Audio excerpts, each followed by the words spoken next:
उत्तर प्रदेश के एक छोटे से गांव बख्तियारपुर में एक स्कूल था, सरस्वती प्राथमिक विद्यालय।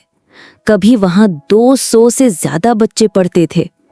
अब वो पूरी तरह सूना पड़ा था, क्योंकि 5 साल पहले वहां कुछ ऐसा हुआ था जिसे अब भी गांव वाले वो रात कहते थे। उस रात एक बड़ी भयानक आग लगी थी और उसके साथ एक शिक्षिका की चीखें हवा में गूंजती रहीं।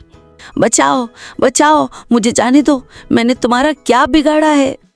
उसके बाद स्कूल बंद हो गया और अफवाहें शुरू हो गई।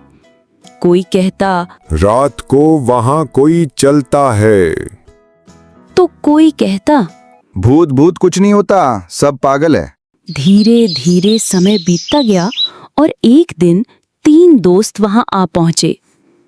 राजू, सोनू और नीलम, तीनों दोस्त 6ठी कक्षा में पढ़ते थे। तीनों को डरावनी बातें बहुत पसंद थी और वे हमेशा नई जगहों की खोज में रहते। राजू, चलना उस स्कूल के पास चलते हैं, सब कहते हैं वहां भूतनी है। भूतनी भी पढ़ाती है क्या? फिर तो वो होमवर्क भी देती होगी।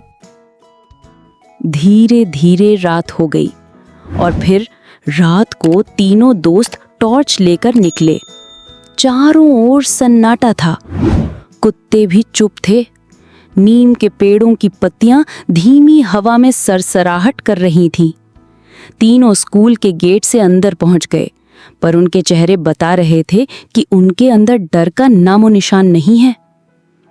खड़ा रहो, सब खड़े रहो, शिष्टाचार सीखो। तीनों रुक गए। नीलम ने झांक कर देखा, ब्लैक बोर्ड पर लिखा हुआ था, झूठ बोलना पाप है। फिर एक परछाई ब्लैक बोर्ड के पास जाकर खड़ी हो गई। सफेद साड़ी में उलझे बाल, बिना पैर के एक भूतनी। उसने कहा, क्लास शुरू हो गई है बच्चों, आओ अंदर। अब तीनों डर गए। तीनों स्कूल के दरवाजे की ओर भागने लगे, पर दरवाजा तो बंद हो चुका था। भूतनी बोली, भागने की सोचोगे तो जिंदगी भर डरते रहोगे। बैठो, आज की क्लास में तुम्हारी गलती का पाठ पढ़ाऊंगी।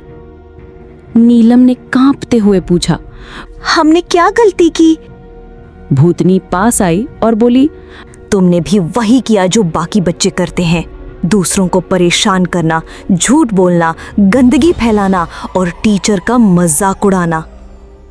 मैं भी एक समय की टीचर थी, जब तक जिंदा रही सबको सिखाती रही, पर जिस दिन स्कूल में आग लगी किसी ने मुझे नहीं बचाया। उसकी आंखें गीली थीं, पर चेहरा डरावना। वो बच्चों को एक एक करके बुलाने लगी। सबसे पहले राजू। तुमने पिछले हफ्ते अपनी माँ से झूठ बोला था कि होमवर्क हो गया, जबकि पूरा दिन वीडियो गेम खेलते रहे। क्या यही शिक्षा है? राजू रोने लगा। मुझे माफ कर दो। फिर सोनू, तुम स्कूल में छोटे बच्चों की पानी की बोतल छुपाते हो, हंसते हो। कभी किसी ने तुम्हारा मजाक उड़ाया हो तो कैसा लगता? सोनू कांपते हुए बोला, गलती हो गई, अब नहीं करूंगा। नीलम की बारी आई। नीलम, तुमने कल अपनी सहेली का टिफिन छुपा दिया और गलती उस पर मढ़ दी। तुम तो होशियार कहलाती हो, पर क्या दिमाग से ही इंसान अच्छा होता है? नीलम फपक कर रोने लगी। दीदी, आप भूतनी नहीं हो, आप तो असली टीचर हो। भूतनी मुस्कुराई। अब मेरी आत्मा को चैन मिलेगा जब बच्चे सही राह पर चले। मैं हर किसी को नहीं दिखती, सिर्फ उन बच्चों को दिखती हूँ जो अपने रास्ते से भटक गए हो। आज के बाद अगर किसी ने झूठ, चोरी या बदतमीजी की तो अगली क्लास फिर रात को ही लगेगी। फिर उसने हाथ उठाया और कक्षा में धीमी हवा चली। दीवारें कांपी और तीनों बच्चे बेहोश हो गए। देखते देखते सुबह हो गई।